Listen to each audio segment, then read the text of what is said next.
Ka pasur para 2 javësh, 1 muaj, një dokumentar të artës dhe ZDF-s. Këto janë stacione shumë të rëndësishme. Pra në një vend si Gjermania, që është shumë serioz. Ai, nëse është në prime time tek ZDF-ja, zbardhja e tij të nesër është tek zyra e kryeministrit ose në perceptimin publik në ministri.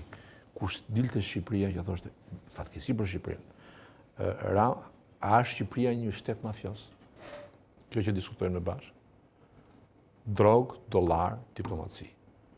Dhe ky është një problem i madh për pushtetin, një favor për opozitën, por duhet shumë suport sepse është një parti shtet me miliona euro.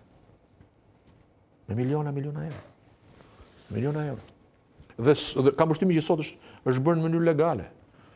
Dhe kur më duket tani që thonë agjentët e Spakut janë të rënë, dhe t'jeni të sigurt, shpresoj mos më ndalin të fjalë, do gjeni e Hallexhi që ka pirë 5 kafe, i ka thënë jepi 5 kafe, të pi kafe, dhe nuk do merren me thelbin e problemit. Thelbi i problemit në Shqipëri është jo krimi organizuar, kartelet.